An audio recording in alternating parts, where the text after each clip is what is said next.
At 1:30 a.m., the strategic landscape of the war in Ukraine shifted dramatically, pulling the NATO alliance into its most direct confrontation with the Russian Federation to date.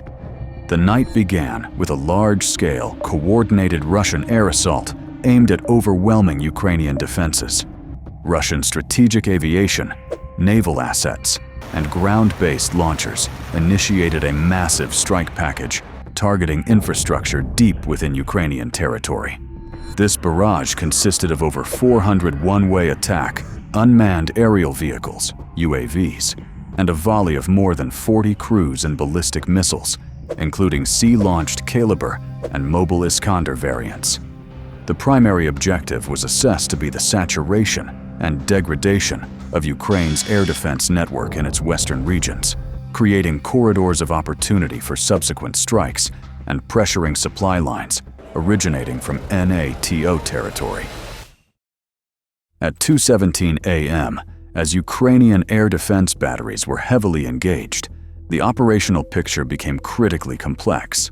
Radar operators within the Polish Armed Forces Operational Command, fully integrated with NATO's Combined Air Operations Center, detected multiple unidentified aerial objects deviating from their attack paths over Ukraine and crossing into the sovereign airspace of Poland.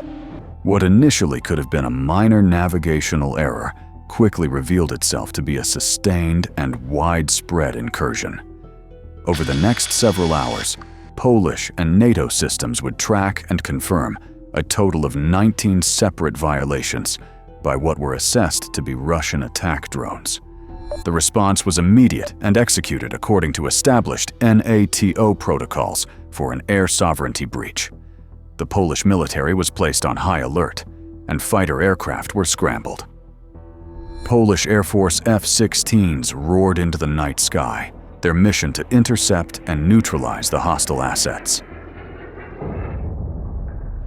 In a clear demonstration of alliance cohesion, they were joined by Royal Netherlands Air Force F-35 Lightning II stealth fighters, which were operating from Poland as part of NATO's enhanced air policing mission. This multinational force was vectored to engage the intruders. In a historic and unprecedented kinetic action, the Allied fighters successfully intercepted and destroyed a number of the Russian UAVs. Official reports from the Polish government confirmed at least 3 drones were shot down by air-to-air engagements, while the Interior Ministry later stated that ground search teams had located the wreckage and debris of as many as 7 drones in eastern Poland, including in the villages of Wirki and Czosnowka, where residential property sustained damage. There were no reported casualties.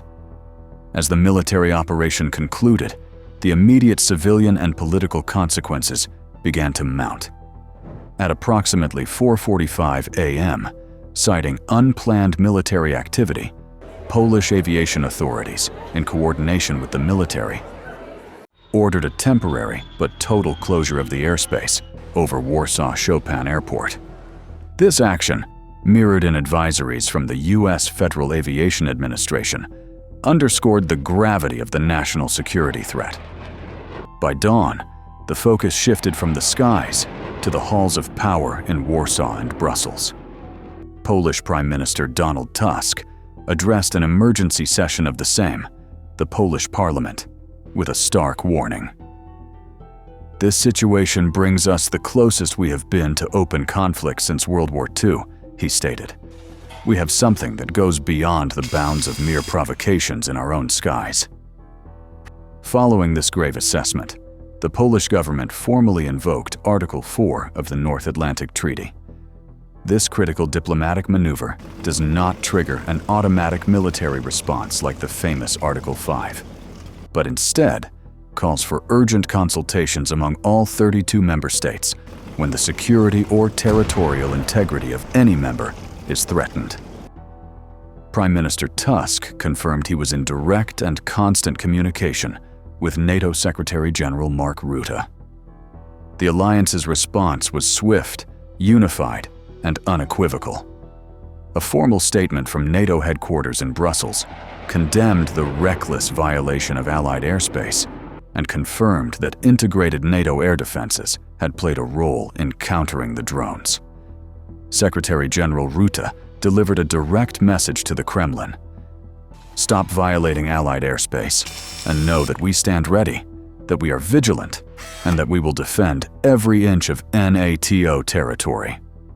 This sentiment was echoed across European capitals.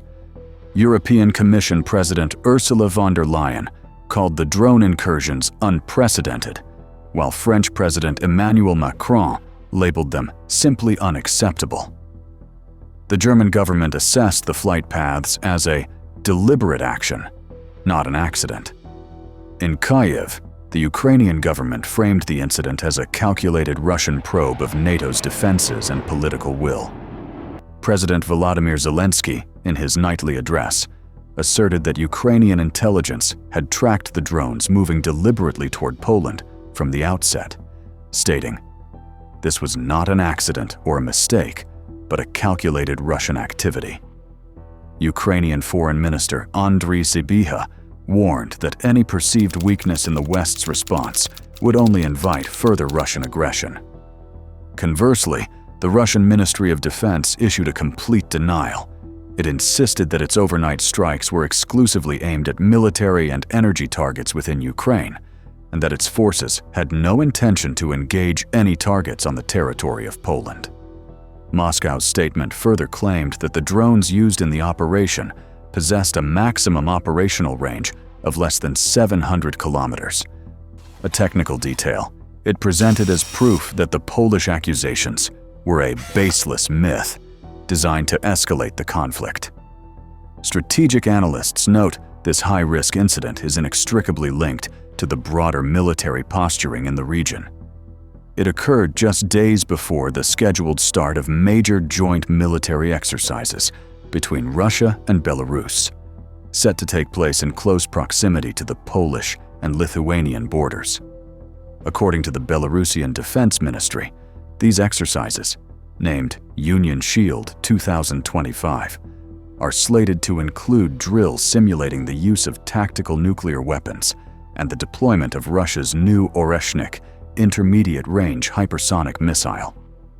A primary simulated objective of these wargames is the seizure of the Suwałki Gap, the strategically vital land corridor that separates the Russian exclave of Kaliningrad from Belarus and represents the only land bridge connecting the Baltic states to the rest of NATO. In direct response to this heightened threat environment, Warsaw announced the closure of its border with Belarus, including all rail lines, citing national security concerns.